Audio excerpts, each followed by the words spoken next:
শুভ সকাল আমার প্রিয় পরিবার। তো তোমরা সবাই কেমন আছো? আশা করি সবাই ভালো আছো, সুস্থ আছো। আর আমার একান্ত জীবনে আমার একাই যে সমস্ত কিছু করতে হয় সেটা তোমরা সবাই ভালোই জানো। ঈদের বাজার বলো কিংবা ঘরোয়া বাজার বলো, সমস্ত কিছু আমার দ্বারাই সম্ভব আর আমাকেই করতে হয়, তাই না? যদিও বাচ্চাগুলোকে সঙ্গে নিয়ে যাই, ওই যে একটা কথা বলেছিলাম, যেই জিনিসটা করতে খুব ঘৃণা লাগতো সেটাই কিন্তু এখন পেশা হিসাবে নিয়ে নিয়েছি। কারণ আমার তো আর বলার কেউ নেই যে কাউকে বলবো বাজারটা করে নিয়ে আসো।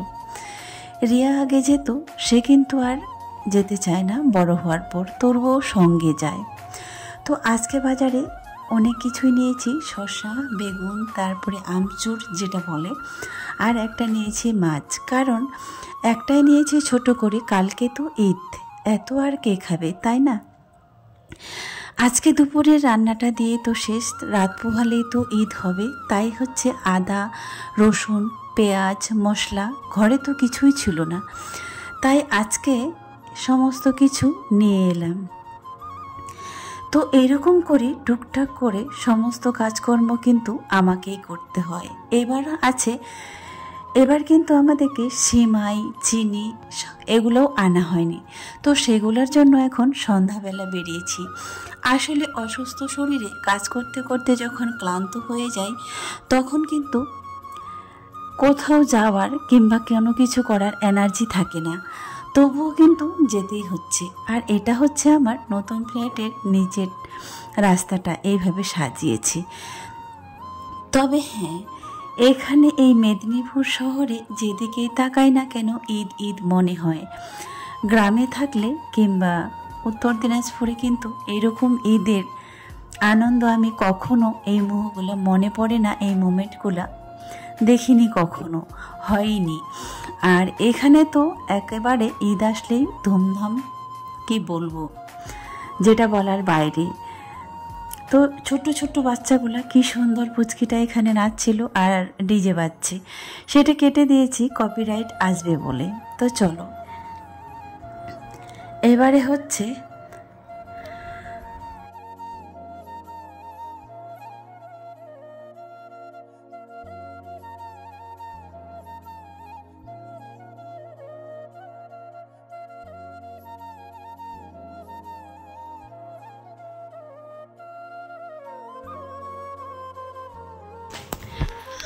তো সিমাই টিমাই সমস্ত কিছু আজকে এইমাত্র আনা হলো, রাত পোহালে। এখন তো রাত্রি 9টা বাজে, রাত পোহালে সকালে ঈদ হবে। আমি কিন্তু এই কয়েক মিনিট আগে নিয়ে এলাম। তারপরে নিয়ে এসেছি মাংস, এই যে এটা হচ্ছে ব্রয়লার মাংস। আর আজকে নিয়েছি ব্রয়লার মাংস, আর কালকে মনে হয় একটু খাসির মাংস হবে। তো আজকে যেহেতু এটা নিয়ে এসেছি, অনেকেই কি করে রেখে দেয় ফ্রিজে, তো আমি কিন্তু ওইভাবে কোনোদিনও রাখিনি। কারণ মাংস বলো আর মাছ বলো, এইভাবে ফ্রিজে রাখলে কিন্তু মাংসের টেস্ট থাকেই না, পাওয়াই যায় না। তো আমি সমস্ত রকমের মশলা দিয়ে ওটা কষা কষা করে রেখে দেবো, ভুনা যেটাকে বলে, ওইভাবে রেখে দিই। না হলে কি হয় বলো তো, টেস্টটা নষ্ট হয় না। আর এরকম করে যদি কষা করে যদি রেখে দিই, সমস্ত কিছু মশলা কষিয়ে, শুধু জলটা দেবো না, সেই মাংসটার কিন্তু আলাদাই একটা টেস্ট হয়। তাই আমি ওভাবেই রাখবো। আর আমি এখন কেন, আগে থেকেও আমি এইভাবেই করতাম। কুরবানি বলো, ঈদ বলো, তার রাতের দিনে, কারণ আমি যেহেতু একাই, তখন তো বাচ্চাগুলো আরও ছোট ছিল, আর থাকলেও আর না থাকলেও যেহেতু আমি একাই, আমাকে করতে হতো। আমি রাত্রেবেলা সমস্ত কিছু মশলা এভাবে রেডি করে রেখে দিতাম। তো এই যে দেখো, 2টা মাংসই কষা কষা করে এইভাবে রেখে দিব রাতের বেলায়। আর কালকে সকালে শুধু সিমাইটা রান্না করব, আর মাংসটা আরেকটু গরম করে কষিয়ে ব্যাস জল দিয়ে দিব, হয়ে যাবে তাতেই। তাহলে মাংসর টেস্টটাও নষ্ট হবে না, আর সকালবেলা কাজও কমে যাবে। আজকে কিন্তু এই কাজবাজ করতে করতে কিন্তু অনেকেরই, শুধু আমার না, সকাল হয়ে যায়।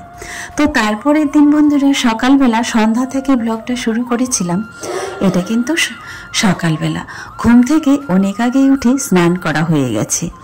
স্নান করে আবারও কিন্তু আজকে সকাল সকাল মোছামুছি। আর আজকে কিন্তু ক্যামেরা ধরার মতো কেউ নাই, তাই সেগুলো তোমাদেরকে হয়তো দেখাতে পারলাম না। একবারে দেখাচ্ছে তোমাদেরকে সিমাই রান্না করা। এটা তো হচ্ছে আমাদের যে দুধ দিয়ে যায় সেটাই, আর তবুও কেনা হয়েছে। আর করেছি একটা ঘুগনি, আর অল্প করে লুচি করব ভাবছি।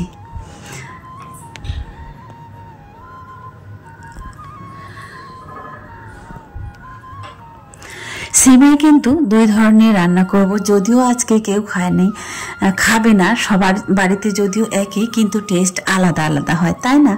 পাশে প্লেটে আছে, তারপর তাদেরকেও তো দিতেই হবে। ঈদ মানেই তো আনন্দ, ঈদ মানে খুশি, আর ঈদ মানে সবাই মিলে একসঙ্গে খাওয়া। আর যতই তুমি ভালো মতো রান্না করো না কেন, যতই যাই করো না কেন, ঈদের দিনে যদি ভাগাভাগি করে যদি না খাই, তাহলে কিসের ঈদ বলো? ঈদ মানে তো আমাদের সবার সাথে একত্রে মিলিত হওয়া। তবে হ্যাঁ, আমার বাবার বাড়ির একটা কথা তোমাদেরকে আজকে বলি।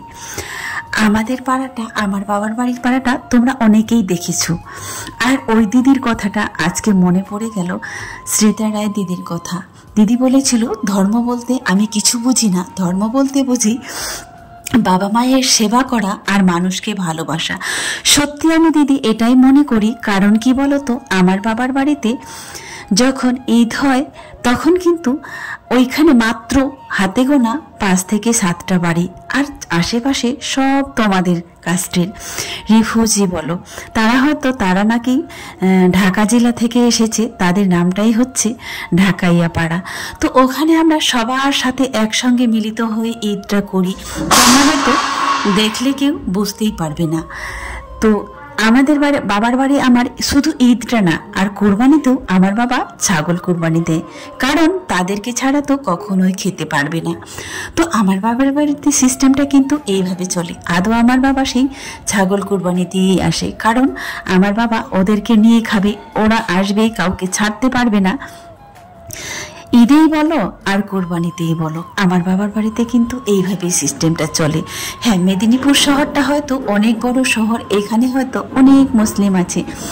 আমাদের ওই ছোট্ট জেলায়, সব থেকে ছোট্ট জেলা আমি মনে হয় উত্তর দিনাজপুর, তো সেইখানে আর আমাদের মুসলিম সংখ্যায় হয়তো অনেক কম আছে।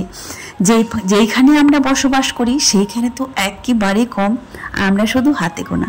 কিন্তু তাদের সঙ্গে আমাদের বন্ডিংটা এমন, তোমরা হয়তো জানলে অবাক হবে দেখলে, কিন্তু ওইভাবে আমরা চলি। আমরা যে ছোট্টবেলায় মানুষ হয়েছি তাদের কোলে পিঠে। আমাদের পাশের বাড়ি যে আছে সেও বাঙালি, কিন্তু আমরা তাদের মাসি বলি। তারা হয়তো আমাদেরকে এমনভাবে খাইয়ে দিচ্ছে, তোমরা হয়তো না দেখলে সেটা বিশ্বাস করবে না। আমি বলো, আমার ভাইয়েরা বলো, মায়ের কাছে আমরা খুব কম থেকেছি। তাদের কোলে পিঠে মানুষ হয়েছে যেমন, তারা কিন্তু যে হাত দিয়ে নিজে খাচ্ছে সেই হাত দিয়ে কিন্তু আমাদেরকেও খাইয়ে দিচ্ছে। তো ঈদের সময় খুব ওই কথাগুলো মিস করি, কারণ আমার মাসি পিসি সবাই এইভাবে বসে খাওয়াতো কিংবা আসতো। তো চলো, বলতে বলতে অনেক স্মৃতি আজকে মনে পড়ে গেল এই ঈদের দিনটায়, তাই তোমাদের সঙ্গে একটু ভাগাভাগি করে নিলাম। এইটা হচ্ছে খাসির মাংস আজকে এসেছে, কারণ আমি এইখানেও কিন্তু যে বাবার বাড়িতে যে অভ্যস্তটা ছিল, এটা না যে আমি এটা একাই খাবো, এটাও কিন্তু মনে করো কোনো এক বাঙালির জন্য। বাঙালি বলতে যেটা বলে হিন্দু বাঙালি, আমার সেই ভালোবাসার সিস্টেমটা কিন্তু এখনও আছে। আমি কিন্তু তাদেরকে ছেড়ে এখনও খাই না।